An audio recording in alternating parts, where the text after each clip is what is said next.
Alright, what's going on, dudes, and welcome back to Minecraft. So, pardon my gravelly voice, I'm a bit sick. However, as of late, I've been getting a lot of requests to do some sort of a redstone tutorial. Quote-unquote redstone for dummies, you might call it, so it sounds fun. Why not? So we're gonna start from the very basic, and move our way up to the not-so-basic. However, everything is pretty simple, for the most part, to understand, and once you've got a basic grasp of it, you can pretty much make anything that you've seen in videos floating around, maybe with the exception of those in-game computers. I have no idea how those work, and I do not have the patience to learn. However, things like a TNT cannon or a vending machine, pretty simple once you've got a basic understanding. I've used basic and simple a whole bunch there, but starting from the beginning, we've got redstone ore. That's how you get redstone. You mine it with an iron pickaxe or higher, and you get redstone. And the reason why I got stacks of 64 there is because I have single player commands on, so every individual item I get turns into an infinite stack of 64. That's just what I use to build this seeming obstacle course of redstone. So, starting from the beginning, redstone cannot be placed on glass. It can be placed on pretty much anything else though. Works on stone just fine, as you can see. Also, it gets destroyed upon contact with water. Any redstone related item, repeaters, torches, the wire itself goes bye-bye in contact. Now redstone, at its basic definition, is basically the redstone wire is something that holds a current and transmits it across a certain distance.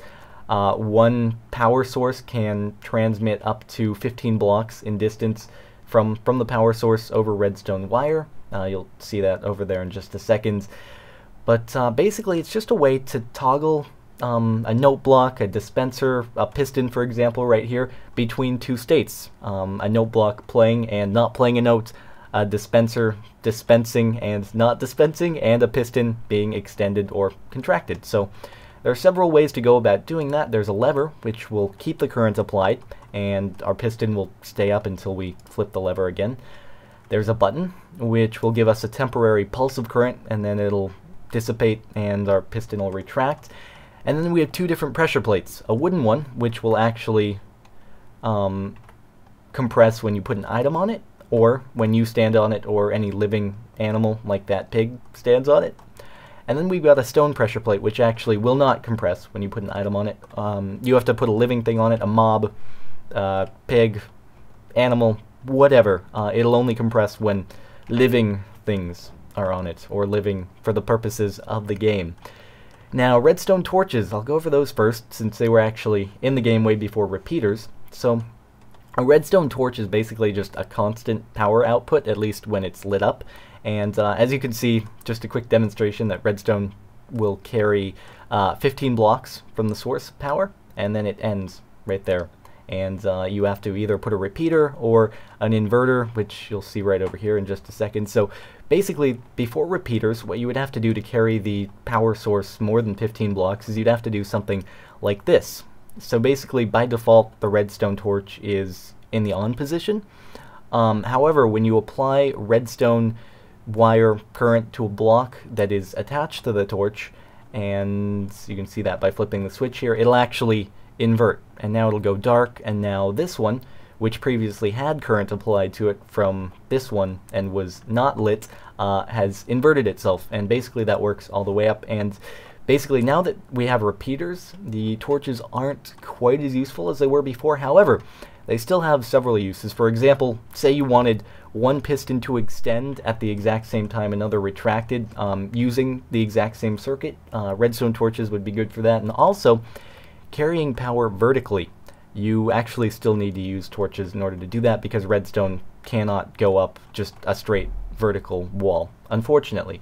Maybe sometime in the future that'll happen, although who knows, it doesn't really seem necessary. So, the way that works is basically, once I flip the switch, when one redstone torch is on top of another, or just next to some sort of current, some sort of wire with current, it'll basically, they just alternate each other. So as soon as I flip the current, it basically just flips the switches, and these ones are now ignited, or in the on position, these ones are not, and same Just each time I flip it, it switches itself. And there are two ways to make the power travel vertically. One is this sort of 1x2 system, or you can do just a straight vertical system. It totally depends on what you have room for and how many power outputs you need.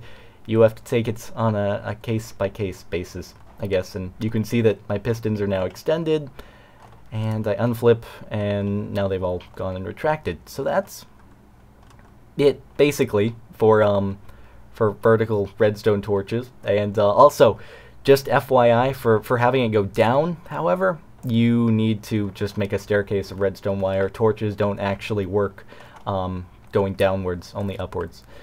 A little inconvenient in some cases, but not too big of a deal, again. Okay, so another application.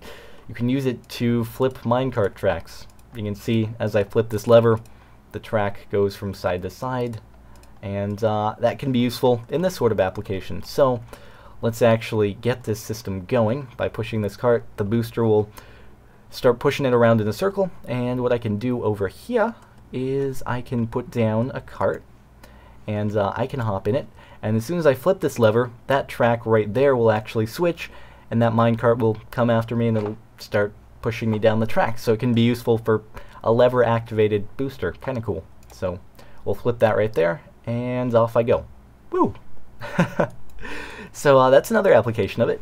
And now you may be sort of confused as to why does this work right here? There's no redstone wiring attached to this piston, so why is it actually extending? So the easiest way to think about this is that, and this was one of the most confusing things for me when I first started trying to get used to this stuff, is that any normal block can hold a current, and it can pass it on to one block in front of it, but no further than that. So if you apply redstone to this block right here, it'll hold that current, but it'll only pass it on to one block next to it. So in this case, the piston is attached, so you actually see it do something. It'll extend the piston. However, if we put another block here and then we put the piston on top of that, nothing would happen.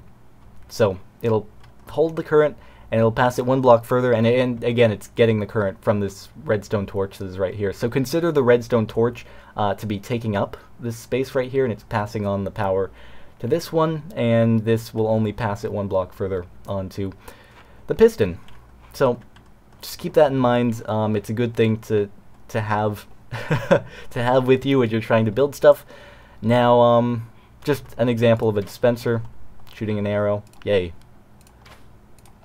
And so right here, now we'll get into repeaters. Repeaters were introduced more recently, and they're very, very convenient. They make it so you can have much more compact ways of making your power just go further, and they also have several settings. So this right here is clock, it's called. There are many ways to make it. You don't have to make it like this. You can make it with as many or as little as 3 repeaters as you want, maybe 2.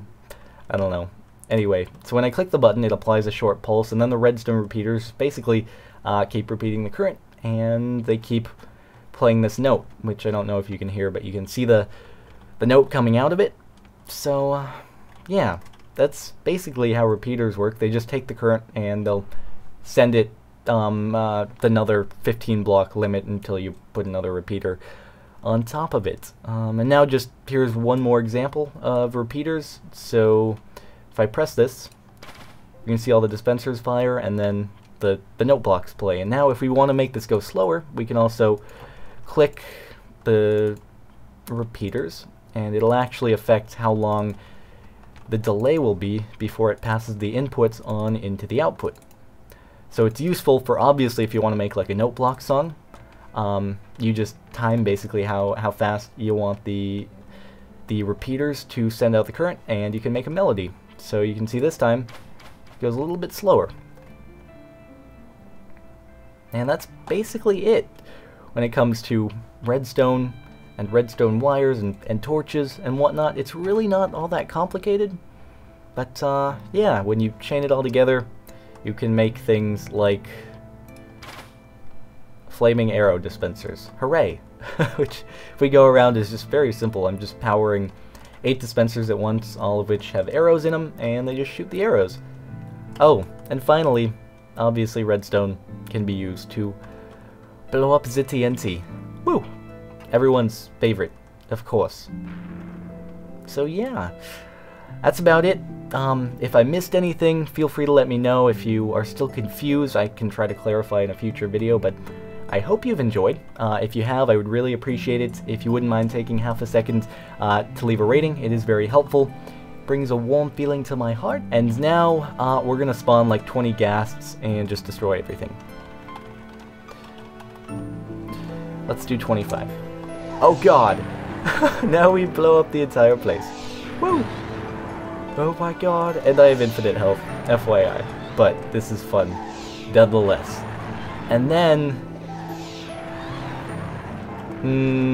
skeletons. We can spawn a whole bunch of skeletons and have them all kill each other. Woo! Okay, I'm having too much fun. This has nothing to do with redstone, but... Anyway, I hope you guys have enjoyed watching, and that's about it. I'll see you all next time.